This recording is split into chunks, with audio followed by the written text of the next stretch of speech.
We assure you, Andy Smith, you are not the creep, Oh, I was hoping. unless you want to be. No, you know. No, I'm good. Special guest Andy Smith on here. Apex, Hex Allen, muted as always. Are you Hey, reporting for duty? There. I'm here. What kind of That's cap right. you got on? He's West Coast, so he's like early in the morning. Oh, It's only yeah. 9 o'clock out there. That's not early. I've been up for a while, though. That's early for me. Yeah. I was up. Yeah. I wish it was still David 9. Soul passed away. Starsky and Hutch. I mean, I know. you know, I did not realize he was the kid in the apple in Star Trek till after he died. I watched that the very day he died because I was going through the old Star Trek. And I didn't realize he was like a friend of mine told me he died, and I was like, and it's always obviously sad when somebody dies. And I was like, oh my God, that's awful. And I saw he was 80, and I'm like, Yeah. I had no idea he was that old. So, I mean, it's still sad, of course, Mhm. but you know, I think once you hit 80, every day past that, you're like, knock on wood. Yeah. I don't know how old he was in that episode of season 2 of Star Trek, but I had no idea he was there. You know, that was him. I was looking intently at that character going, you know, he looks familiar. And then that very same day, I saw the postings that he had passed away. And it's like, wow, you know, I didn't know. he was in Well, he was in what Salem's Lot, of course. what season of In Star Trek did you say? season 2? 2, The Apple. Well, what year did Star Trek come out? 66? Yeah.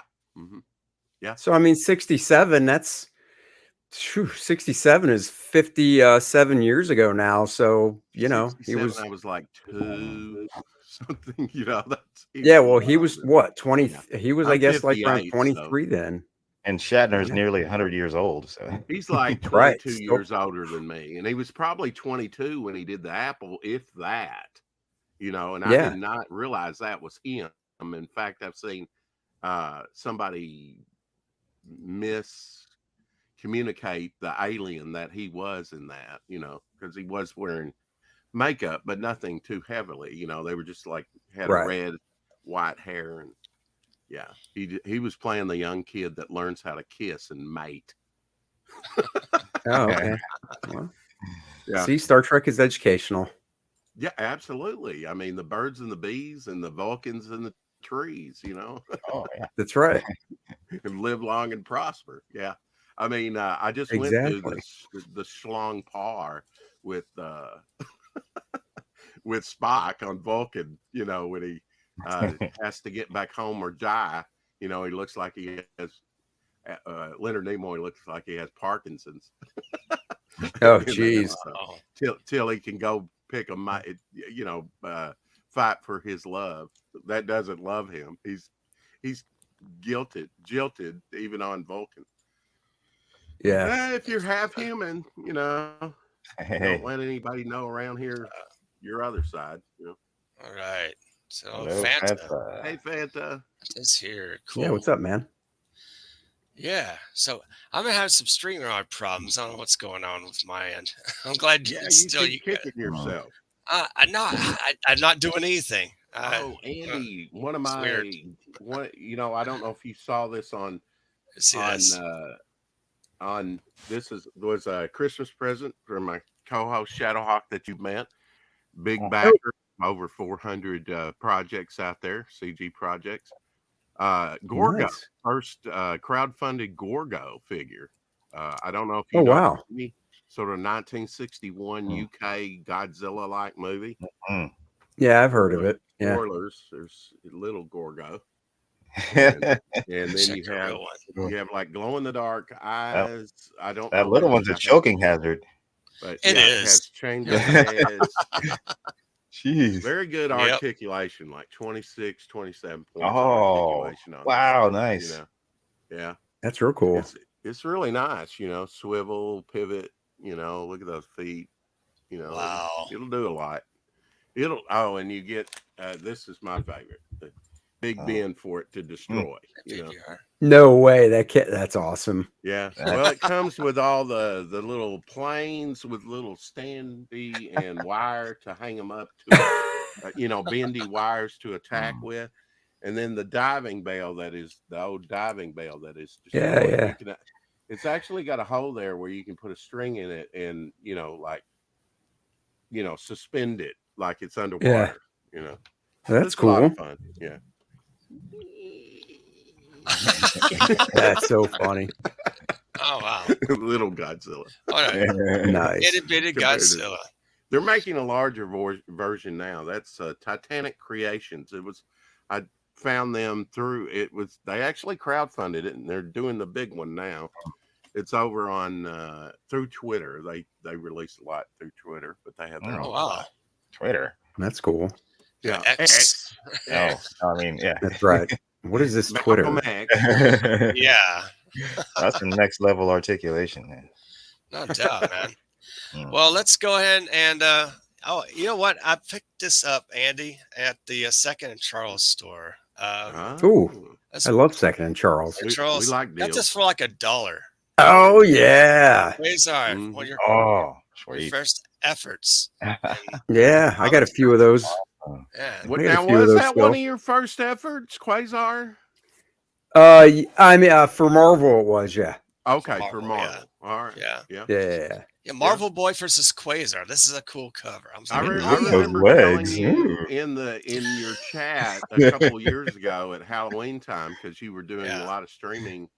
I know at Halloween because Graham was doing his monthly countdown Oh, that yeah. he does during Halloween, and I said, "Man, you draw a good living mummy," and you're going, "I don't think I've ever drawn." And then we found out it was on what Quasar it was on. He was on the cover. And then Oh. you Yeah, got to yeah, looking yeah. through one, and on the splash page, you were going, "Wow, here's Spider Woman." If you'd asked me if I'd drawn Spider Woman, I'd told you no, but it was on one of those splash pages that you Yep. did. You know, I remember that one now too. Yeah. Yeah, Yeah. yeah. Yeah. I remember Quasar fondly. I just posted on Twitter, I guess, or Facebook. I guess people on Facebook, I saw Joe Jusko post how long he's been in the business. And Oh wow. he said, I guess people are posting how long they've been in the business. So I posted, well, okay, why not? So 33 years this year. Wow. So- Very cool. And Yeah. what? Marvel's been around since what? 1961, technically, with, Yeah. the superhero stuff. So, Before 62 you- years they've been around. So I've been around for over half of what Marvel has. So, Yeah, That's pretty good. That's pretty wild, isn't it? It's about half. Yeah. That's And crazy. I would get all the Marvel releases, anything comics, DC or Marvel for a long time.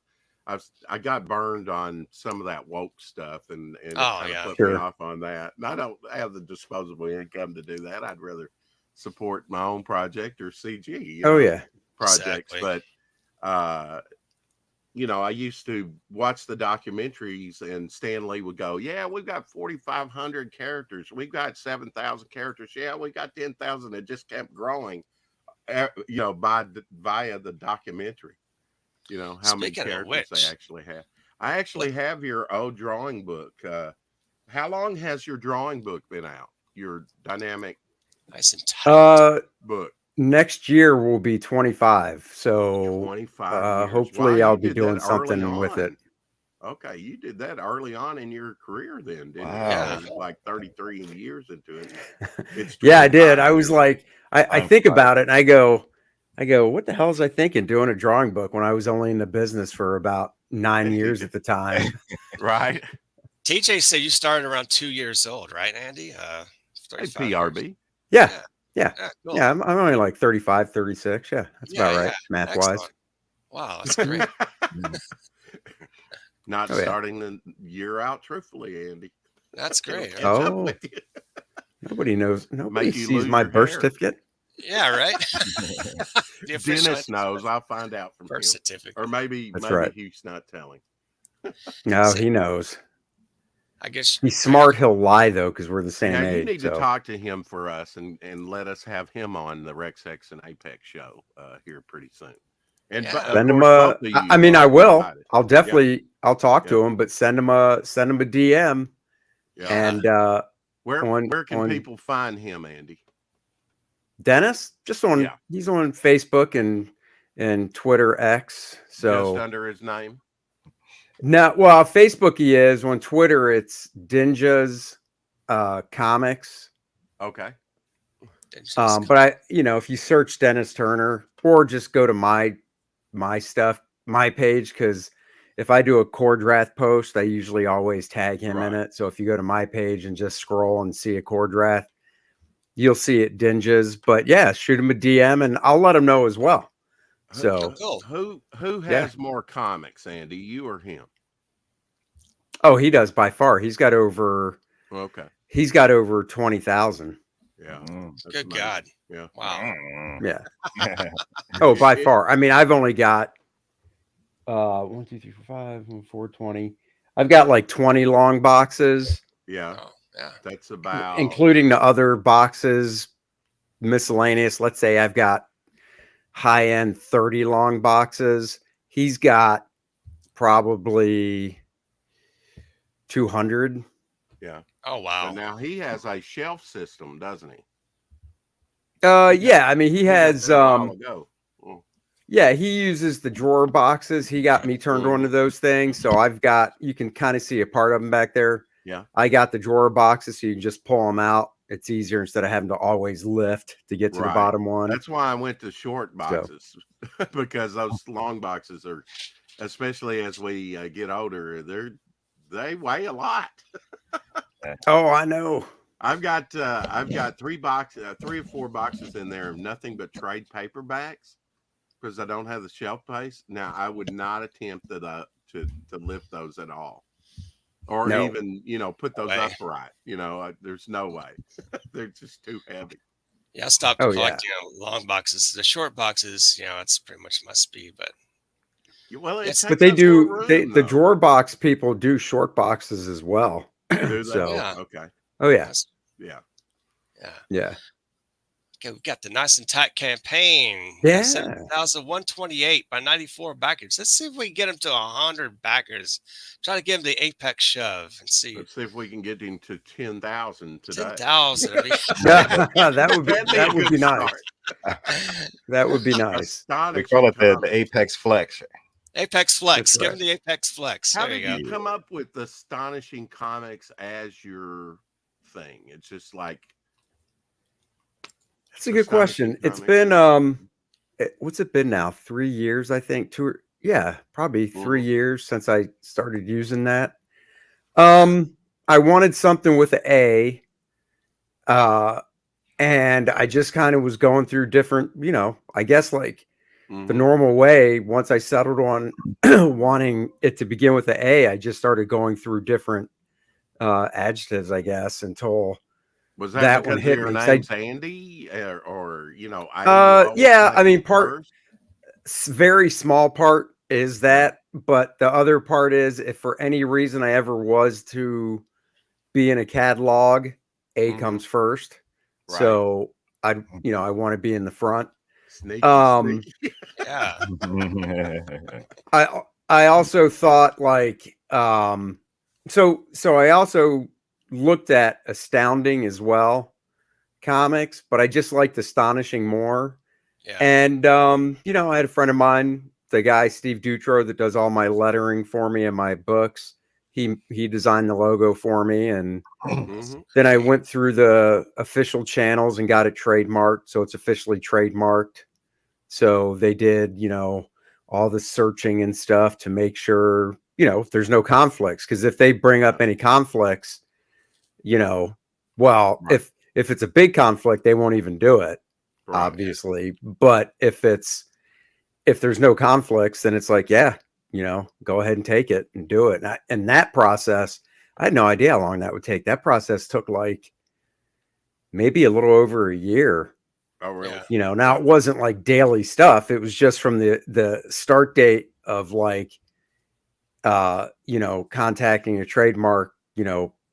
attorney and stuff and starting the process to finally getting the paperwork saying, It's done. It's finished. Was about a year and a half. Were you surprised that that you were able to trademark it, or you kind of like crossing your fingers on that one? I was crossing my fingers. I wasn't really surprised. I mean, I Yeah, did a trademark. You can do it for free. You can do a basic trademark search. right. And you'll get, I don't think you'll get like full blown results, but you'll still get a good idea. Uh-huh. I think so when I did the trademark search, nothing came up. But if I did a Google search, I think the only thing I found when I did a Google search was there might be and once again, it's like a year and a half ago, there might be a store, or longer than that now. There might be a store that's called Astonishing Comics, but a store and a publisher, there's no real big conflict. And Right. sorry to say, but that store didn't trademark it. It's a good So opportunity too to go to that store and say, "Hey, Shadowhawk. would you like to do a signing or yeah, something special like a variant cover?" sure. Did you But know like I said, Hastings? they're not trademarked. Did you know The Hastings at all? Because I'm surprised at people that didn't know Hastings before they went out of business. They were the largest distributor of comics. They had spinner racks when they were all out. Uh, I mean, past 2000, they had spinner racks. Some of them. oh, cool. But they were the time a few years ago that they went out. They were the largest retailer of comic books, and Oh, yet I'm surprised that the creators that don't know, or people apparently it was kind of like Walmart. They were kind of down in the southern region and not up northward. They weren't. I thought they were big enough because they were kind of like Barnes and Noble. Really, they were oh, like wow. a collectible store where they had a little bit of everything. And at the time they went out, they were actually pretty big around the nation. Like I said, they were the largest, and they had a back issue section, a large back issue section for a Oh, retail that's what I store. love. I love Hmm. stores with good back issue sections. Yeah, Oh, yeah. me too. I Yeah. mean, you can imagine going in a Barnes and Noble and they've got a big back issue section. Now they were more recent comics, but you could find like retailer variants on the covers of those too. I don't know where they were getting their back issues from. I don't think it was all from stuff they had sold and not sold. They had some mixture. When they Right. closed out, I bought 1,500 books from them, plus art supplies and vinyl banks. Creature Black Lagoon, like resin Yeah, figures yeah. and things like that. They had a lot of different things. I bought a giant dynamic forces Spock with Oh, cool. changeable hands and heads, and I think it's the Devil in the Dark, shuffling rock that's with him. I don't know how big a Star Trek guy you are, but that's my favorite I've got episode. knowledge of it. I'm no Dennis. Dennis is the Star Trek guy that you Yeah. could quiz him on, and he knows it all. So Okay. yeah. Yeah. Oh, wow. Well, they had a Captain Kirk fighting Khan back in the day. Uh, not from the movie, but the original episode. Ricardo Montalban, real Corinthian Oh yeah. leather, Mhm. Oh Fantasy yeah. Island. Oh yeah. I've got Oh enough no, I know useless him. knowledge for all of us, Andy. No, that's not useless at all. Yeah. Trivia. Eric says Hastings seems to be a regional chain. I remember them in Missouri. Rex is right. They carried a lot of comics and even obscure zines. Yeah, I do like the God, zines. Yeah. Zines are I love fascinating. Yeah. stores like that. Oh, I Me bought stuff too. from Air Cell Comics. Oh, Did. Del Keown started out at Air Cell. Yes. Oh yeah. yeah. You Yeah. know, they I've had got some of that Air. stuff. They had 99-cent. Yeah. Yeah. What's up, Hack? All right. Mm. Last week I bought to you by Transformers versus G.I. Joe by Tom Scioli. This week, Signal from Space with Will Eisner. Oh, okay.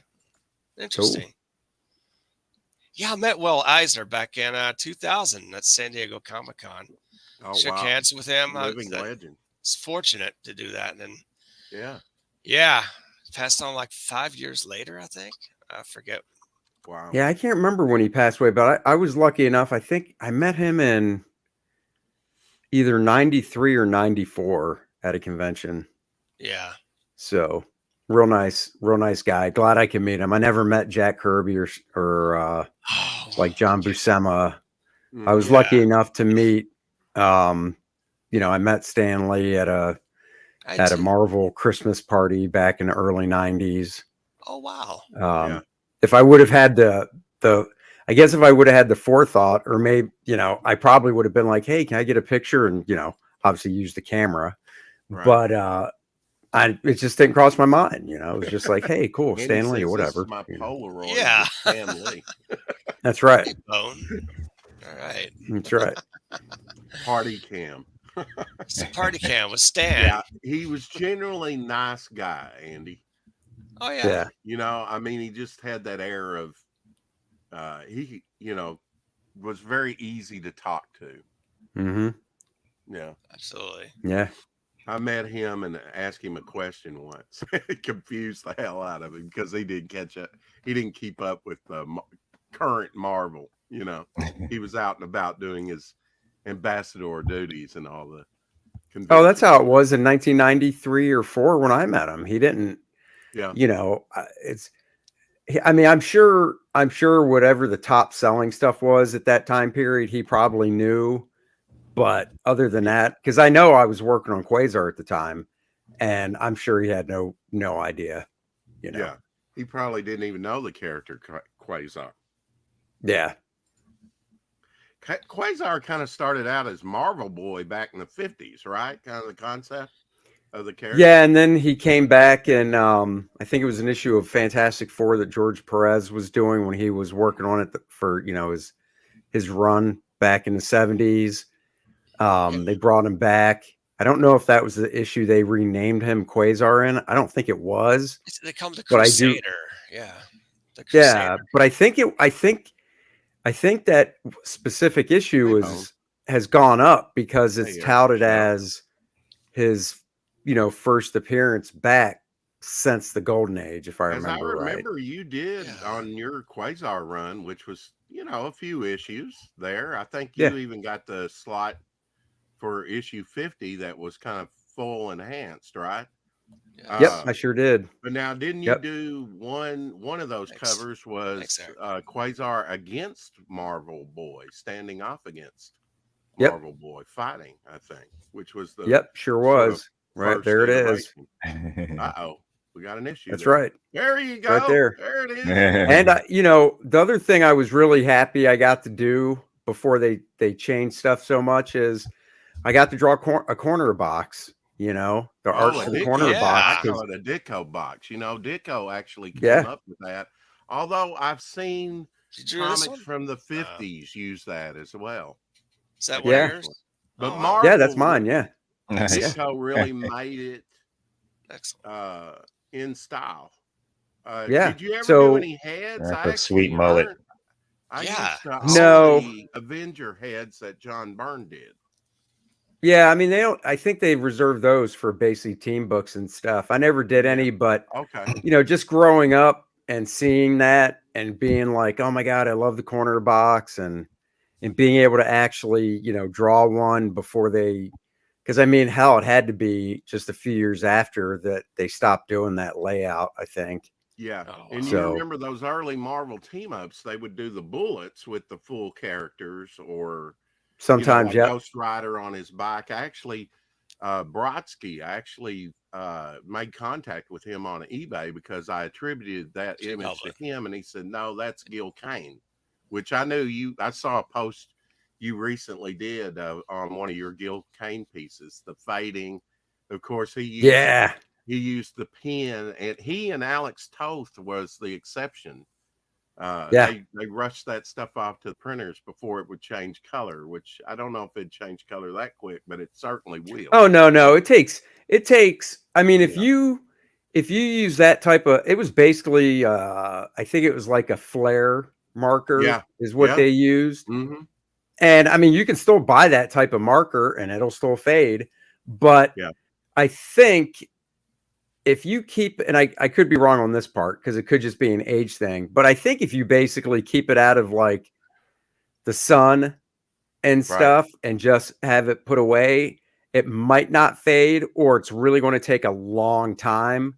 But if you just keep it out in natural light and stuff, it'll fade quicker.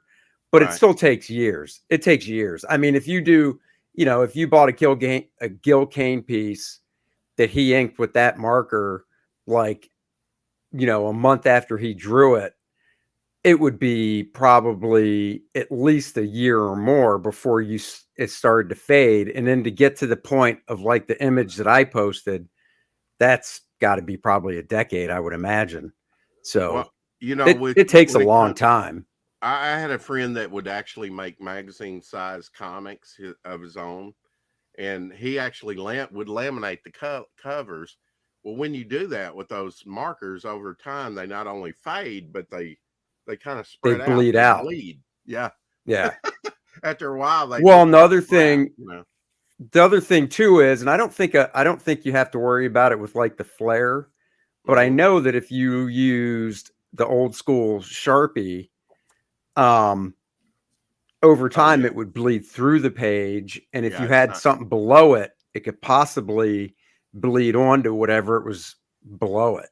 kind of like So your you old have to be comics. When careful. you've got a strong like magenta or something, it'll actually go through the page or to the cover. Have you seen some back issues like that where they'll have an inside Mm-hmm. ad and they'll use a strong color like magenta on the ad, Mm-hmm. and it will actually come through like a white cover quite Yep. prominently and into like a pink range on the cover Yep. of some of Oh those yeah. older comics. Oh yeah. I'm sure I own a few. I bet you Oh, do. yeah. You've got a heck of a collection. Oh Actually, yeah. Great Yeah. collection. your picker's not broke. You got a good picker, from what I That's can right. see. You Yeah. Yeah. collect what you like, right? Oh yeah. Yeah. Yeah. Yeah. I just get I get back issues of stuff. I mean, there's just so much stuff out there that I'm just still discovering that I didn't even know about. Do you have a pretty Um, good local comic book shop there where you're at? yeah, I That got you 3 of them. I got do you? 3 of them within a 10-mile radius. Oh wow, Oh, that's nice. Yeah. you are Wow. fortunate. Yeah. Yeah, Charlotte is not lacking for I mean, the closest one is only about, what is it? 3 miles away. Then there's one that's about 5, and then there's one in another direction that is about 5 or 6. And if you were to connect the dots, you'd just be looking at uh, a triangle, basically connecting them all. So, and they each focus on different stuff. If I'm looking for back issues or something like that, I'll hit a specific one over another one. So it all just depends on what I'm looking for. Prior to You know. becoming known, Andy, did you go to conventions yourself just as a fan? Oh hell yeah, Yeah. yeah. I mean, back when I was, I In the think I went to 80s, my right? first. Yeah, I went to my first convention probably in 80, 84, Yeah. 85. My dad would take me, I brought that and up because Andy, we didn't realize. I know I Yeah, didn't either. 85 How was my good first. we had it back Yeah. then. It was yeah, all about the creators. It wasn't about the latest Netflix series or the movies. It was all about you, the penciler, the inker, the writer. It was I didn't realize how good we had it at conventions during the 80s. Oh man, in the yeah, night. So yeah. You could talk one on one, and I did with like John Romita Sr. and others like that. You could get up close to them, and talk to them, and yeah, sometimes for a lengthy conversation, and I just kind of took it for granted. Now it's not even creator. Nothing sadder than watching like an old creator sitting at a table and nobody's there talking to him, Oh and no, nobody it's knows who sad. he is. Yeah. yeah. And I know that happens. Oh yeah, Uh, I had. It was in It was at a Motor City Con in the 90s, and Murphy Anderson was like behind me oh Oh wow. wow. where we were sitting, and I just had a very long, nice conversation with him. I had a good conversation with George Tuska. Ooh, wow. in the early 2000s. Yeah, he goes all the way back to the 50s or maybe 40s. Tuscan Yeah. does. Yeah. I had a nice conversation with Herb Trimpe, probably about, let's see, 14 years ago. He's kind of Frankie B. Washington's adopted dad that does his stuff over at Alterna, you know. Really? He was big, tight, pretty tight with Trimpe. I didn't know that. Wow. He was my go-to Hulk artist back when I was started collecting Hulk. Oh yeah, I mean he'll, you know, I mean like Buscema, he's gonna be like Silver Surfer Conan, right? When you think of him, there's certain creators that kind of get pigeonholed with certain things, and Trimpe will always be the Hulk, if nothing else, for Wolverine's first appearances. Oh yeah, you know, Well, I think it depends. Because I love Trimpe's Hulk stuff, but I didn't really discover it until I got into the business. It was probably a little bit before, because, you know, growing up, I think whatever time period you're growing up and whatever you're reading at that point, you go, oh, that's who I think of for that book. So honestly, for me, still, when I think of the Hulk, my Hulk artist is Sal Buscema. Because that's who's doing it. I say that because of sheer volume, you know. Right. I mean, oh I yeah, don't think, yeah. You know, maybe, you know, and that's why I say when it comes to covers, and probably the pinnacle, I think, of his career. Now you can get some debate on that. Gil Kane, you know, but then you go to people like Al Milgram. He did a lot of covers, you know, in the 70s and 80s. There's other artists, and he still owns a lot of them too. You know, I was talking to Al at Heroes Con last year, and he's one of those guys that sits on his work, so he still has a lot of stuff. And he was telling, because, you know, Al's retired, obviously, and he was telling me that he's slowly getting rid of some of his original art, and because he did pencil, but I think he said he inked more than he penciled, and he inked so many different artists that are so damn popular back in the 70s and 80s, and he still has a lot of that stuff that he's able to just slowly go through his original art and sell it, and, you know, have a nice living and stuff. So now the inker and the penciler kind of split the work, right, Andy? They got a certain percentage of the pages. It's a 2/3, 1/3 split. So if the penciler does, you know, I always like to use the easy math of a 21-page book. So if it's a 21-page book, the penciler will get 14 of the pages and the inker will get 7. Okay. All right. Wow. I heard that Terry Austin, you know, he's a big Popeye collector. He liked to collect everything Popeye for some reason, which is kind of wild. But when there's like a rare Popeye item come up, I hear that he'll pull out one of his much coveted John Byrne, Terry Austin ink pages and sell it, you know, when he needs extra money to get something expensive. I wouldn't doubt. Well, I'm sure I would expect if he's selling it, sitting on a nice chunk of change, and, you know, still has enough left over after buying a Popeye thing, I would imagine, because he probably does. You know, last I heard, and I could be wrong, but I think he owns the Death of Phoenix cover. I could be wrong, but I think he still has it. Okay. Wow. You know, I mean, well, now another creator. Once again, I could be wrong, but Walt Simonson he sits on all his stuff too. Yeah. It's very unusual to find a Walt Simonson piece up for sale, really, because he's got most of it. I mean, you can find some stuff out there, but not. It's you true. know, people are scouring for Thor pages, and he's probably got every one of them. So I wonder what's going to happen to that treasure hoard eventually.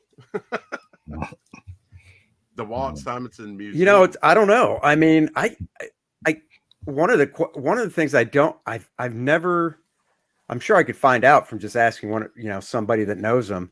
but I don't Oh. know if Andy. I don't know if Walt and Wheezy have kids or not. So if they did, they could always just basically let it stay in the family after, Right. the untimely whatever. But if they don't, hell, man, if they don't have kids and they don't have anybody that they're like, oh, we should leave this artwork to, I mean, I would assume if it was me, once I was hitting like 75, 76, 77 years old, I'd start selling some of that stuff to Heritage and be like, I'm living a good life. Because, I mean, he's just sitting on a gold mine. Yeah. Absolutely. Tree Goblin says, Andy, any drag racing lately? Do you drag nope. race? No? Okay. Well, no, not since I was probably 22, 23. Okay. The good life for me. And in high school. So I don't know if I said something on a stream, but I did drag race in high school. That's a young man's game. I'll stick to go-karts. The good unless you're is having my mansion and go-kart track. Unless you're Vin Diesel. That's a young man's game. That's right. When I'm 75. Anyone else have any questions for Andy? If not, let's go to your campaign real quick here. Sure. So how long did it take you to actually put this book together? Well, it's not put together yet, to be honest. Okay. I mean, it's not like when I think of the word put together, I think of it's ready to go to the printer, and it's not. Oh, right. Okay. Do I have the artwork picked out for it? I've got more than enough picked out for it because, my career, but I just need to whittle it down to what I want to put in it. So process of elimination. like, today I posted a Hawk and Dove piece that I did that, unpublished, but it was full penciled, just like, what's on screen there. That's nice. Right. So I'm going to include that in the book. Mm-hmm. So if I can find stuff like that, there's a few things I have full penciled that were never printed. So I want to put stuff like that in it. And then obviously really nice, stuff, splash pages or action pages. There's not going to be there will not be a penciled page in this book of just regular people in normal clothes talking. Because what's the premise of this? Just your tight pencils work? Or are you because for certain things, drawing techniques? For the bulk of my career until I started crowdfunding, 90% of what I did was inked by somebody else because that's just the way comics is. They hire the penciler, they hire the inker, colorist, letter, or whatever. Yeah. And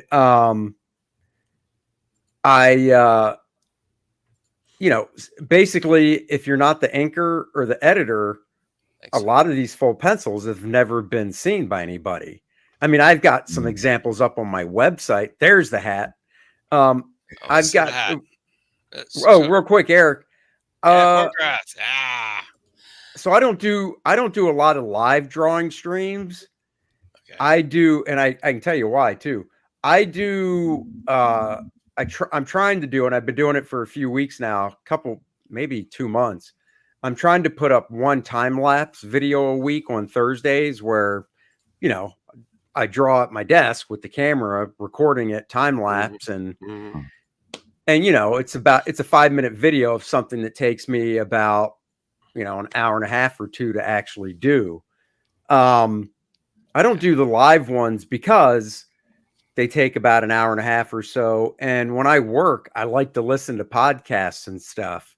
Yeah. And if I was doing a live draw stream, it's hard for me to focus if I have other stuff going on. And if it was live, I'd have the chat, and I'd like to, I'd respect the chat, and I'd want to answer questions and talk and blah, blah, blah.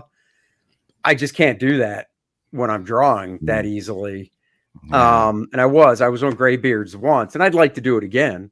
Oh, cool. But so that's one reason. And the other is, like I said, I listen to podcasts and stuff when I draw, and I can't really. I mean, I guess I could put my earbuds in and listen to it, but I can't have it playing while I'm streaming because YouTube wouldn't allow that. So, Andy, is your wife a collector? What does she think about the whole career collecting thing? Is that one thing that kind of attracted you to each other, or No, no, not at all. no. She doesn't.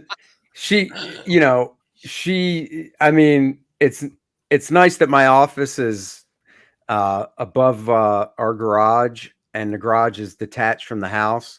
So she might come up here, and I'm not even exaggerating. Out of the course of 1 year, 365 days, Yeah. if she sets foot into this office more than 14 times in a year, I'd be surprised. Wow. Wow. Well, it's because Andy, I mean, when my office was in the house, and, most people a spare bedroom or, basement, whatever, obviously it'd be more than that because it's literally in the house. Yeah. But when she comes into the garage, it's for one thing usually, and that's to get into her car and leave. Right. The only reason she ever needs to come up here is if I've got a big closet in here and we store stuff in there other than just, my stuff. But if there's something she needs out of that closet, she'll come up here. Right. But other than that, nah, she might come up here literally like maybe I really think I should actually do that now, because we're only 6 days in and she hasn't been up here yet. So I could start today and like put an X on the calendar every day she steps foot up here. There you go. I guarantee it wasn't 14 days last year. Guarantee it. Yeah. Wow. Oh, hi, honey, and then just kind of leave. Oh, I got a question for you, Andy. Yeah. Do you ever use non-photo blue pencils? I used to. I've tried. I've tried every. I don't even call that a trick. I guess every technique. There you go. I've tried every technique in the book. So I've tried. I did non-photo blue for a bit. Didn't like it. I tried the Neil Adams way, which is draw the page, small, like maybe 3 inches across by 6.5 or whatever high, and then blow it up on a copy machine to 11 by 17 and trace it off. Didn't like it. I've tried drawing full size, 11 by 17 on 11 by 17 copy paper, doing my rough kind of like Buscema, and then tracing it off. Didn't like it. And after so many years, you just end up going back to what is just natural. And what is just natural for me is to just take out the Bristol board, the paper I draw on, and just start. That's what I do. Yeah. Yeah, I've been using non-photo blue. Yeah, I mean, and when I would use it, I didn't use the actual non-photo blue pencil, because that pencil doesn't erase for shit. Oh, I would use the Coal Erase light blue, because Coal Erase, full screen them. Coal Erase you can erase because they're erasable colored pencils. That's cool. HEX. That's great. Did you finish that 2-page spread that was so awesome with the little dinosaur aliens? Well, yeah, I need some more touch-ups, but okay. Pretty much. Now, I mean, I will. Very nice. When I draw every panel, generally every panel, unless it's like a close-up or just a medium shot of a figure, I always start out drawing a perspective grid in the panel first, so I have everything proper. And I will use a blue pencil for the perspective grid, because even the Coal Erase blue pencil is kind of hard to erase. So if I'm drawing over top of the perspective grid with my regular HB lead pencil and I have to erase it, the blue doesn't really come up. So my grid will always be there. He uses red. I just leave it there. Maybe to see it better, but he'll use a red. Yeah, some people use red. I've seen that, that hurts my eyes. Well, the problem with red is, so, blue, kind of like the name of it, non-photo blue, is before scanning, when they would take a photo or a stat of the artwork, the blue wouldn't show up. That's why it's called non-photo.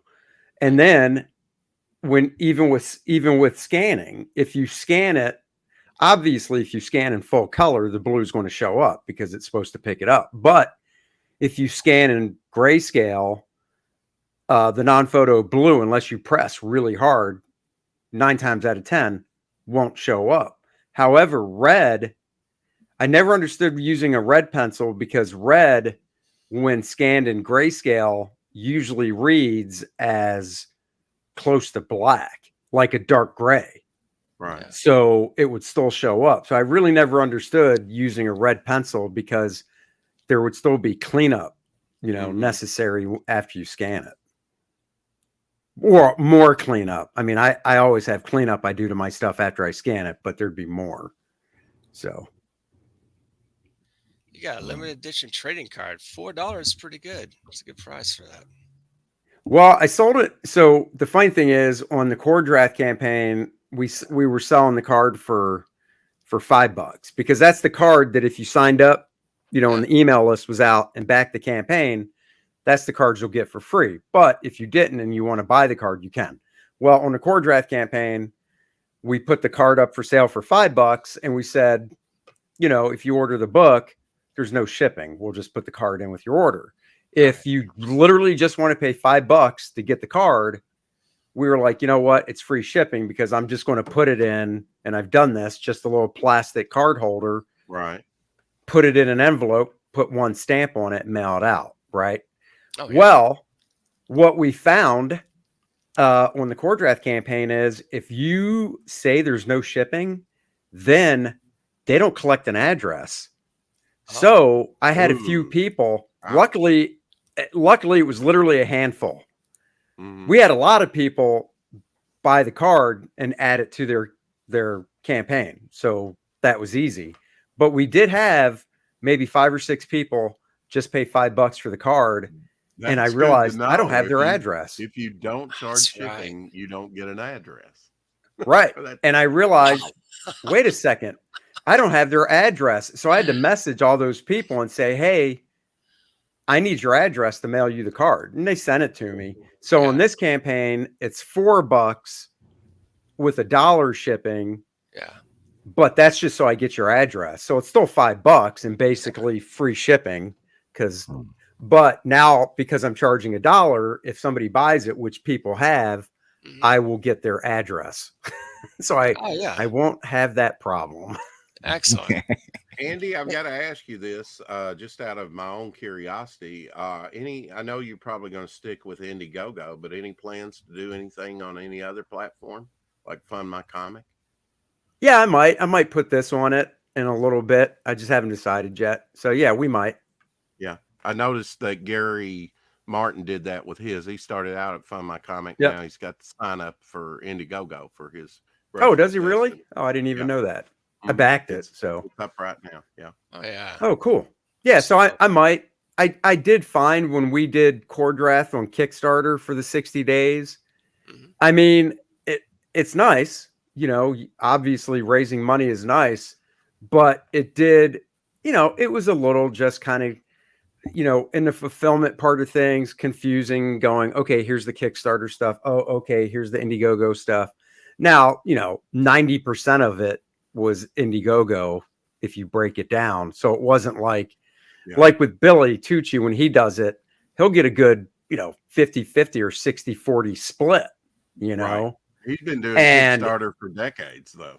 Yeah. Right. And then I just can't imagine, when it comes to the fulfilling, having that many, having basically equal amount of backers on both campaigns. I would just be like, oh my God.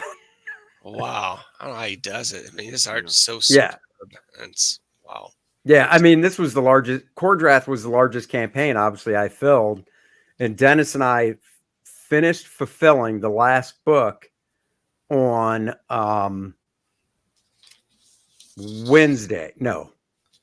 Thursday. We finished Thursday fulfilling core draft. So core draft is 100% fulfilled. So, but it took us 5 weeks from beginning to end doing every day except for weekends. So I'm about to open mine. Still unboxing. nice. Let's go and reveal. Dun, dun, Let's dun, reveal dun, dun. what you would get. Cobra. It's cold draft. Now there's going to be a core draft too, right? Yeah, I'm working on it now. Okay. The sign up page. Mountain. The sign up page will hopefully go up February 1st. Sign up page. I'll give you a no-brainer, Andy. I think you should do a, it could be just a smaller supplement, but it seems to me you should do kind of like, Conan, of course, had his own comic, but something magazine size because he was in Savage Sword of Conan, so many of those. It seems like core drafts should be in magazine, at least one of the books. I could not resist the Bud Root cover. I mean, dude, I hear you. Yeah.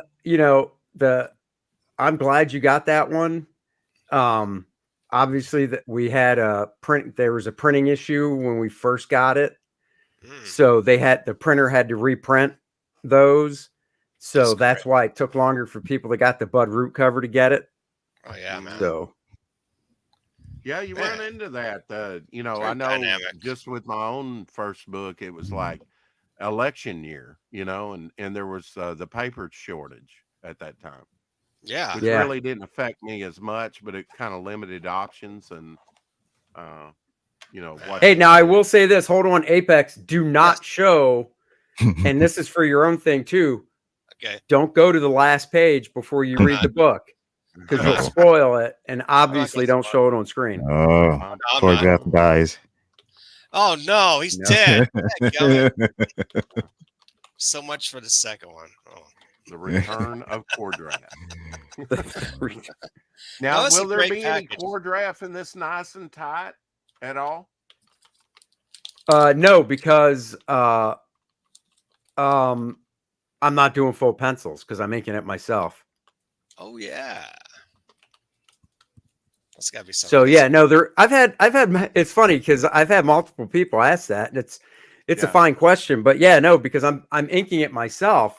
I don't pencil, what you're seeing on screen right now. I don't pencil that tight when I ink my own stuff. Yeah. So I could do a book called I guess I could do a book after this called Loose and Sloppy. And just, I'd have to start scanning in. See, that's the other thing. I also don't scan in before I start inking my pages. I don't scan them. I've taken some pictures of some of my pages as I'm working on them in the pencil stage, the rough stage before I ink.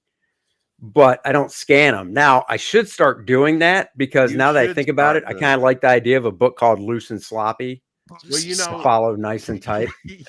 You would, or mean and loose. Mean and loose? Mean and loose. It would be a good bookend to this one, nice and tight. Yeah. Right. Yeah. Oh, yeah, man. Yeah, I mean, you should definitely take a play from Jack Kirby. Roz probably helped him too, but he would Xerox in the early days, all his pencils, and a lot of that. No, I do that. So like up until probably, I think I got my first scanner in like 1997 or 8. So up until that point, I owned a photocopy machine and I photocopied everything.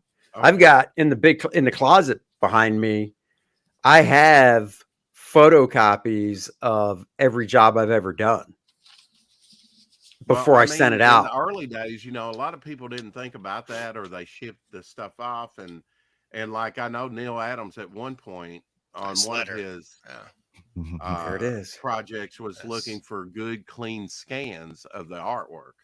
And I scan. So, I mean, obviously I scan all my art when the page is done after I ink it, because it's got to be colored and stuff. But that's why I can do this book nice and tight, because since, basically the year 1998, I've scanned everything I've drawn before I send it to the editor or the inker. And before that, I have photocopies of everything. So, I mean, this book's not going to include, it's going to include some pencils from 1998 of a job I did for Marvel that never saw print. And I only drew half of it before they pulled the plug. And it was a Team X job with Wolverine and Sabretooth and Maverick and stuff. So I'm going to include some of those pages just because I think they're really cool. Yeah. But those are from photocopies that I scanned in. But if I wanted to, I could pull copies from Quasar that I did full pencils on and print them. But I'm not going to go that far back with it. So. Yeah, it's nice and tight. That's what she said. Absolutely. Exactly. Yes. So in this case, unless you get her off the street, then it's loose and sloppy. This is sloppy, baby. Get the $70 bundle, nice and tight pencils, the book, The Art of Andy Smith, and a nice and tight digital edition. Excellent. That's right.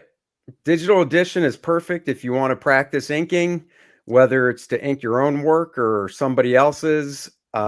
It's digital, so unlike a lot of digital editions where the resolution's lower because it's not supposed to be printed, this digital edition will have higher resolution files, so you can, import them into, Clip Studio or Photoshop and practice inking if you want, or you can make your own blue lines, print them out on whatever size, paper you want in blue and practice traditional inking.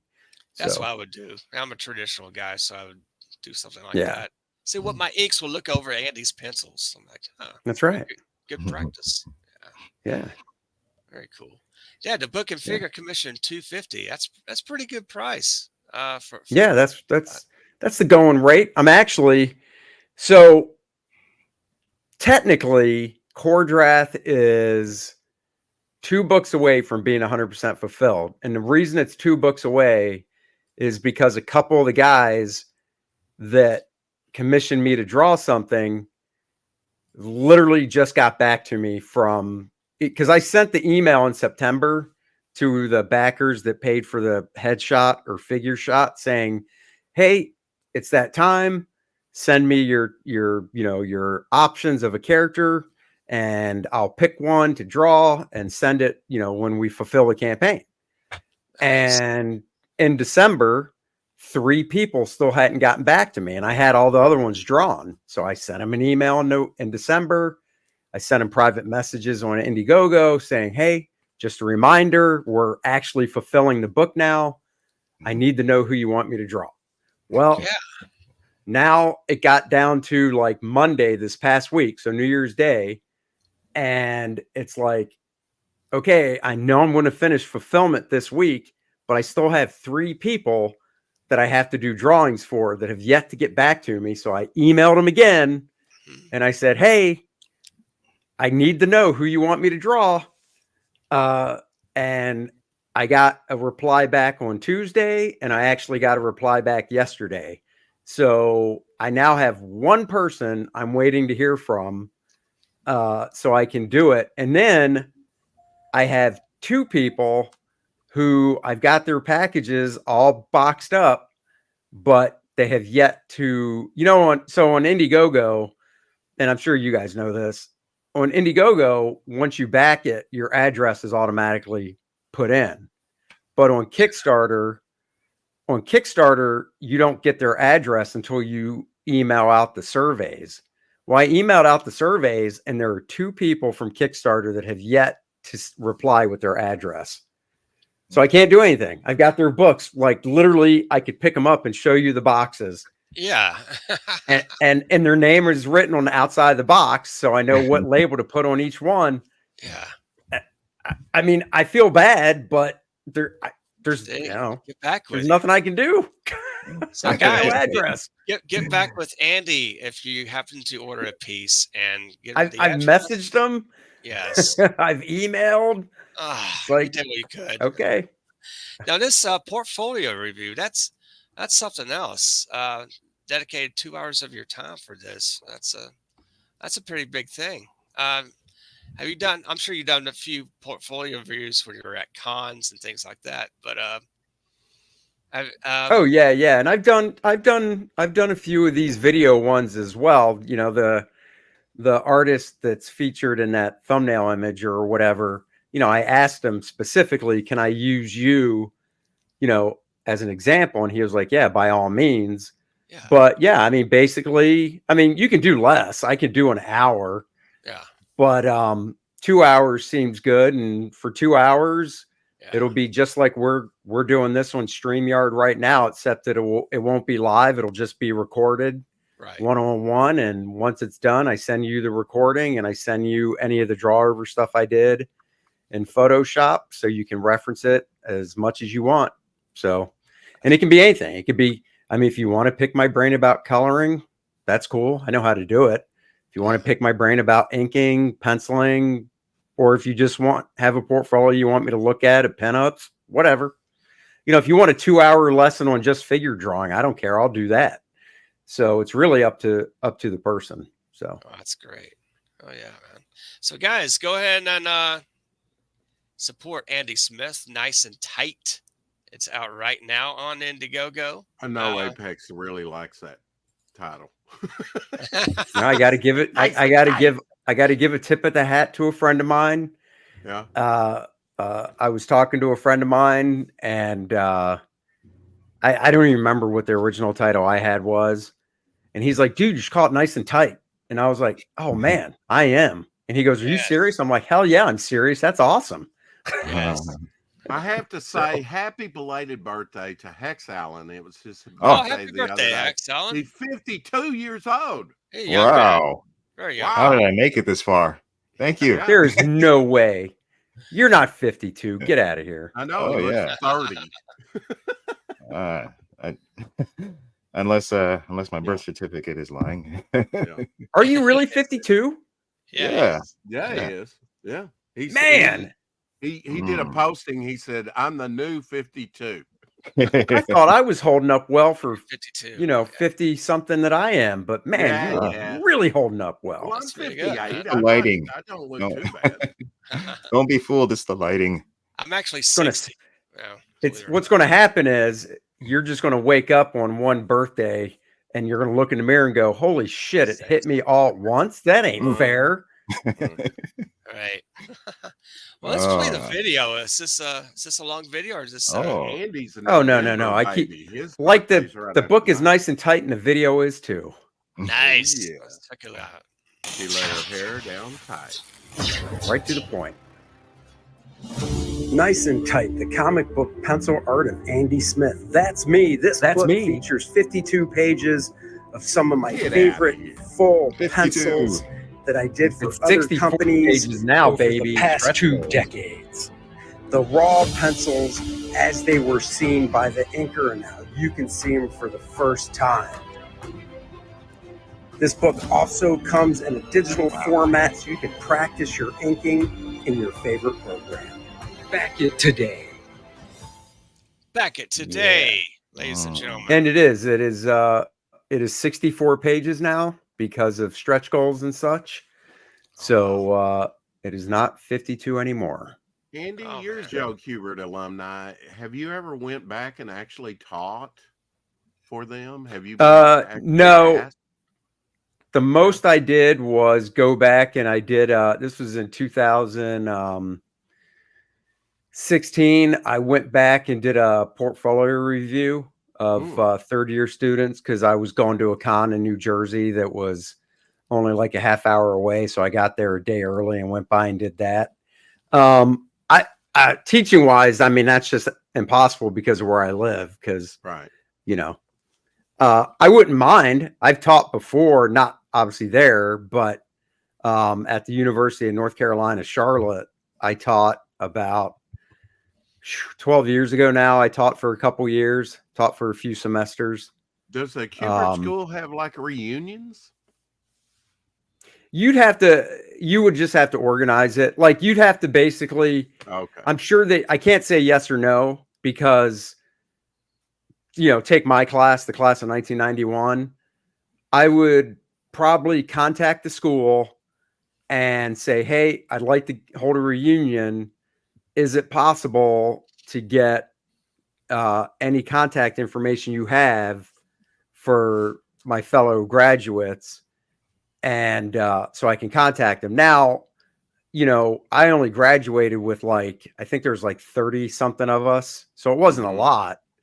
And I'm friends with, I know how to get a hold of probably 10 to 12. So maybe if I reached out to them, and then if they know people, some of the other ones, I could probably pull it together. So the question is, there might have been something, I don't know, but every time, a 10, when the 10-year came around, when the 15-year did, when the 20-year did, it always crosses my mind going, I think it'd be awesome to try and arrange that and have it take place in New Jersey at the school, if possible. Yeah. Did you stay at the dormitory and have a roommate? Oh yeah, my first year. Yeah, because you can only stay there. They only had dorms for first year students. And it's just because of, they had limited resources for housing. And they felt that after the first year, you lived in the town for 9 months, you got your lay of the land, that you could pretty much find a place on your own. So for the first year I did. Yeah. And I had, I stayed at a place called the Clinton House, because it was on Clinton Street in New Jersey. And so that was just the nickname of it. But if you looked at the outside of the house, it was a big, it was an old house, probably built, I don't know, in the 30s, maybe 40s. It was white. It was obviously 2 stories.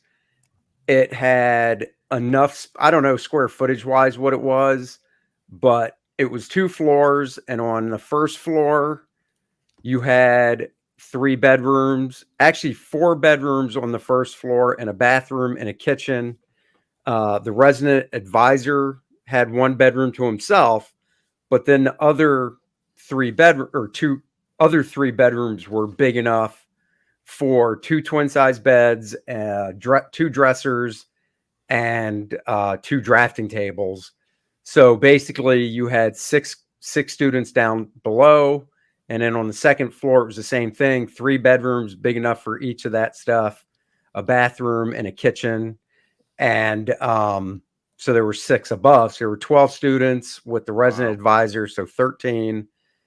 And then we had, and I always related to it just because of the visual look of the house, to Animal House from the movie. And we had on the first floor, when you came down the bottom of the steps, right to the left was the payphone. And that was the only phone in the house. It was a payphone.